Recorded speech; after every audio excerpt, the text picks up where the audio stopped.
Hello friends, welcome to our channel. आज हम south Indian cinema के सबसे दुखद और रहस्यमयी मामलों में से एक के बारे में बात करने वाले हैं।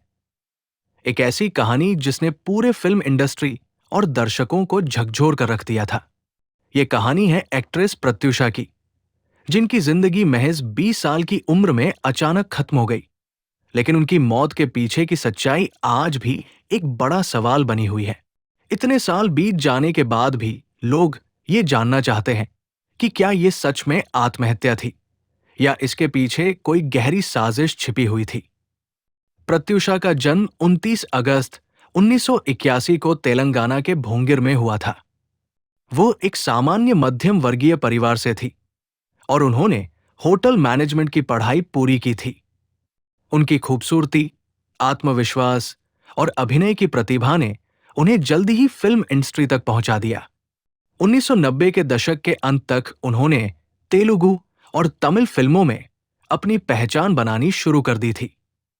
दर्शकों और आलोचकों दोनों ने उन्हें एक उभरते सितारे के रूप में देखा, जिनका भविष्य बेहद उज्जवल माना जा रहा था। लेकिन फिल्मी दुनिया की चमक के पीछे उनकी जिंदगी में कई दबाव और निजी संघर्ष भी चल रहे थे, जो धीरे धीरे उनके जीवन को प्रभावित करने लगे। 23 फरवरी 2002 की रात ने सब कुछ बदल दिया। रिपोर्ट्स के अनुसार प्रत्युषा और उनके करीबी दोस्त सिद्धार्थ रेड्डी ने उनके घर पर जहर का सेवन किया था। इस घटना में सिद्धार्थ बच गए, लेकिन प्रत्युषा की हालत गंभीर हो गई और अस्पताल ले जाते समय उनकी मौत हो गई। शुरुआत में पुलिस ने इसे एक आत्महत्या का मामला बताया और कहा कि ये एक असफल प्रेम संबंध का परिणाम था। उस समय लोगों ने इसे एक दुखद प्रेम कहानी मानकर स्वीकार कर लिया। लेकिन धीरे धीरे इस मामले में कई सवाल उठने लगे। प्रत्युषा के परिवार, खासकर उनकी मां, ने इस आत्महत्या की थ्योरी को सिरे से खारिज कर दिया। उनका कहना था कि उनकी बेटी आत्महत्या नहीं कर सकती और उसकी हत्या की गई है। उन्होंने ये भी आरोप लगाया कि संभवतः उसके साथ जबरदस्ती हुई और इस पूरे मामले में सिद्धार्थ रेड्डी और उनके सहयोगियों का हाथ हो सकता है। कुछ फॉरेंसिक रिपोर्ट्स में दम घुटने के संकेत भी मिले, जिससे ये शक और गहरा हो गया कि मौत जहर से नहीं बल्कि गला घोंटने से हुई हो सकती है। हालांकि इस मामले में फॉरेंसिक रिपोर्ट्स एक जैसी नहीं थी। बाद में आई रिपोर्ट्स ने पहले के निष्कर्षों को गलत बताया और फिर से आत्महत्या की बात को सही ठहराया गया। इसी विरोधाभास ने इस केस को और भी रहस्यमयी बना दिया। लोग ये समझ नहीं पा रहे थे कि आखिर सच्चाई क्या है और किस पर भरोसा किया जाए। यही वजह है कि ये मामला आज तक पूरी तरह साफ नहीं हो पाया है। कानूनी प्रक्रिया भी लंबी और जटिल रही। सिद्धार्थ रेड्डी को आत्महत्या के लिए उकसाने का दोषी माना गया और उन्हें 5 साल की सजा और जुर्माना दिया गया। लेकिन समय के साथ उनकी सजा में कमी कर दी गई, जिससे लोगों में नाराजगी और बढ़ गई। कई लोगों को लगा कि प्रत्युषा को पूरा न्याय नहीं मिला।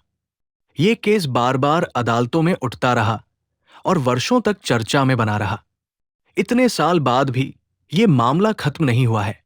रिपोर्ट्स के अनुसार हाल के वर्षों में इस केस को फिर से उठाया गया है और कुछ नए पहलुओं पर चर्चा हो रही है। यही वजह है कि 20 साल से ज्यादा समय बीत जाने के बाद भी ये केस लोगों के दिमाग में जिंदा है और अब भी लोग सच्चाई जानना चाहते हैं। प्रत्युषा की मौत सिर्फ एक व्यक्तिगत त्रासदी नहीं है, बल्कि ये कई बड़े सवाल खड़े करती है।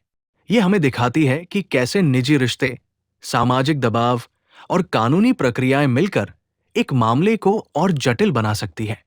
ये केस ये भी बताता है कि सच तक पहुंचना कितना मुश्किल हो सकता है, खासकर तब जब सबूत और बयान एक दूसरे से मेल न खाते हों।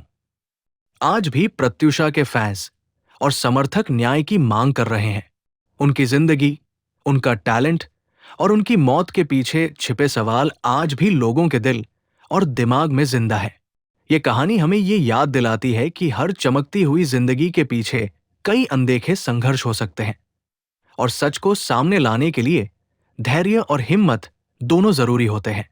Thank you for watching. अगर आपको ऐसी और भी रहस्यमयी और सच्ची कहानियां देखनी हैं, तो हमारे चैनल को लाइक, शेयर और सब्सक्राइब जरूर करें।